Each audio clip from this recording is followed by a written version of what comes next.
particular aspect of your policy positions. Yes. Do you think aligning yourself with Vladimir Putin is going to be good for South Africa? But that's what it is now.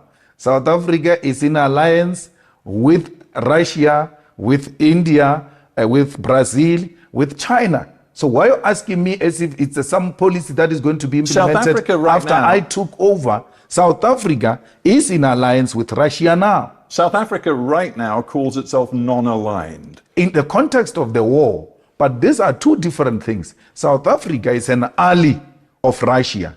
Now, the second question is, where does South Africa stand on the war? It says I'm a non-aligned in relation to war, but Russia remains South Africa's friend. So we cannot create confusion around there. Don't create an impression that it is Malema who's going to come and create an alliance with Russia. But there are some very specific... Actually, I will so. go beyond that. I will go beyond the friendship with Russia, and in the war, I will align with Russia, and I will even supply the weapons to Russia. Because Russia is in a war with imperialism, and any agenda that seeks to push back imperialist agendas is well within the policies of the EFF. You say, quite clearly, I would arm Vladimir Putin. Yes. You know that the International Criminal Court wants Vladimir Putin to face war crimes charges. It must start with Tony Blair. It must start with George Bush. It must go to Barack Obama. Then it can go to Putin. So let's get this straight. You're saying to me that your policy, if you were in power in South Africa, is quite simple. That your enemy's enemy, and it seems you regard the US and its allies as the enemy, Yes. your enemy's enemy Yes. is your friend. Never mind if he's a suspected war criminal, never mind if the UN and the ICC say they have compelling evidence of Russian war crimes. You don't care. As far as you're concerned, my enemy's enemy is my friend. You're exaggerating, but another point which you don't want me to go there is that Tony Blair accepted that they were wrong about Saddam Hussein to an extent that he did an apology of a thug, right? You have never called for his arrest. A man admitting that I was wrong. To how many people died there, killed by those people. So all I'm saying is we are with President Putin because it's not enemy of my enemy. It is an anti-imperialist agenda that says the American dominance and its allies should be undermined at all costs. Anti-imperialism, even though Vladimir Putin is quite explicit about his desire to revive a form of empire. He says countries like Ukraine have no right to independent sovereign existence. He appears to believe that the best thing would be to revive an empire, the Soviet empire. But you're anti-imperialist? We are anti-imperialist. That's a debate for another day. The war is not what he's talking. The war is about the expansion. And had there been a common ground found, this could have been avoided. We are not for imperialism, even if it were to come from Russia. If he does that, we'll condemn it. But we know for a fact that progressive forces such as China have also aligned themselves with Putin to try and create an alternative from the imperialist domination of the world. And that's what the EFF is about. You admire China, you admire, it seems, Putin. What you seem to have as a vision for South Africa's future is much more along those lines, authoritarianism than democracy. No, socialism is not authoritarianism. So how can you describe China as progressive? No, it's very progressive. China subscribed to Leninism and Marxism, where the working class control the commanding heights of the economy. And that's what we subscribe for. We are of the means of production being owned and controlled by the states. We want South Africa through the vision and the image of China, where you grow the economy, where you reduce unemployment, where you reduce poverty, and you can't take that away from China. And the state plays the central role with regard to that.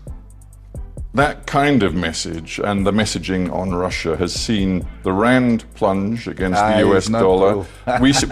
Hang on, we see many corporations in South Africa looking at establishing headquarters elsewhere. We see foreign direct investment flatlining in this country. Do you believe that the rhetoric you are using is good for the South African economy? I've been doing this from when you interviewed me 15 years ago when I was young. And therefore you can't say the rand to dollar crisis today is created by this message that I've been spreading for so many years, from my early ages. And then this No, but what I'm has been suggesting is that the this new party- tensions between Washington and the government in South Africa have definitely affected the financial markets. No, it was the crisis as we see it today, as we have this conversation, me and you. It was worsened by the irresponsible utterances by the ambassador of the USA, who just recklessly, without following the diplomatic protocols, went out to make certain allegations about our country, damaging its good image and then undermining its sovereignty in terms of choosing who its friends are. And today we see the rand being weak because of such utterances. Why would the rand be weakened by a political posture that says this is what we want to be when we take over government? We want a government that will be owned by the corrupt free. I admire China when it comes to how it deals with crime. I admire China when it comes to how it deals with infrastructural development. I admire China on how it has dealt with poverty and unemployment. How would that weaken the rand? Is that not what the investors want for all of us? The most likely way that you can get a grip on some power in this country is by forming a coalition with the ANC after the next election. You could have a role if you were to do a deal with the ANC. Are you ready to do it? The reality is that the EFF is the only organization that is growing, and that the DA and the ANC, the DA, which is the official opposition, ANC, which is the ruling party, are both significantly declining to a point where the DA called us the enemy number one. Why did they do so? Their own internal research tells them that the EFF has overtaken you. That's how much our policy position has attracted the people of South Africa. We are not going into coalition for positions. We are going to say anyone who wants to work with us, and we've said this before, and that's why we're not working with anyone in the local governments. If you want to work with us, you are going to expropriate land without compensation. You are going to nationalize the mines. You are going to establish a state-owned bank.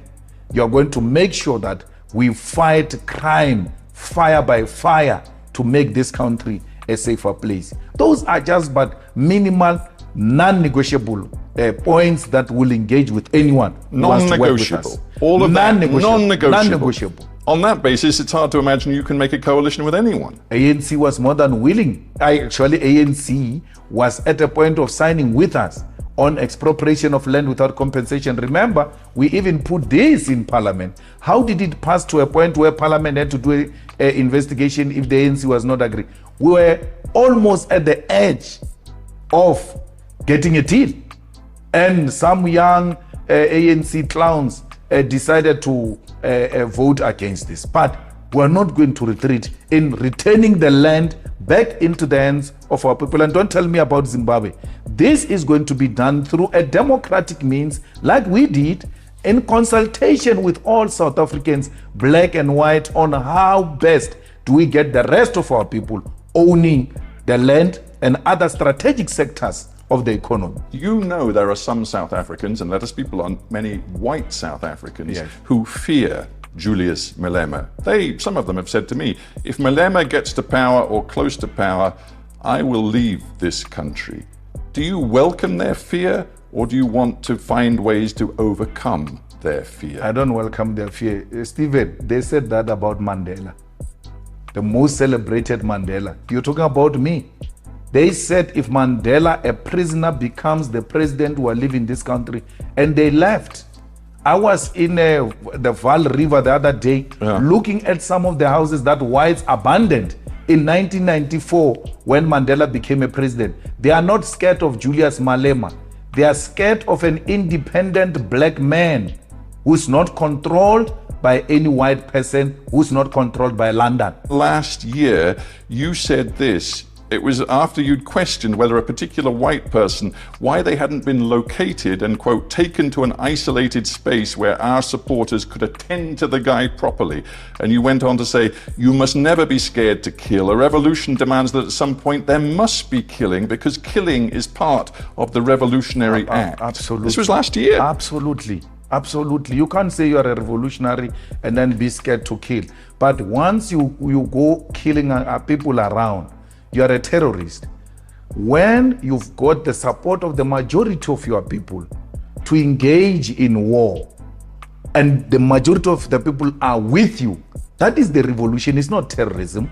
And therefore, I'm not a terrorist. That's why I'm saying, at least for now, the conditions have not dictated that there should be anyone who should go to the bush and engage in war to kill. But if those conditions necessitate, will without hesitation do that. The same way the generations before us, when conditions necessitated, they were not scared to take up guns and shoot to kill. So I'm not saying anyone must be killed. All I'm saying is, let everybody come to the party. Let's build this one country and give away our privilege, but for the privilege of all. Your vision of South Africa's future, will it come through the ballot box or will it come through what you call a revolution? It will come through the ballot box. A ballot box that produces a revolutionary party will unleash the revolution. And the revolution, when it is unleashed through democratically elected government, is the changing of the system, where you radically defeat capitalism and introduce a socialist state. We still believe in the EFF, fundamentally so, that the power to the people must be ushered in through the ballot. And nothing else must be looked at except the ballot. However, when the need arises to defend ourselves through whatever means necessary, we'll do so without hesitation.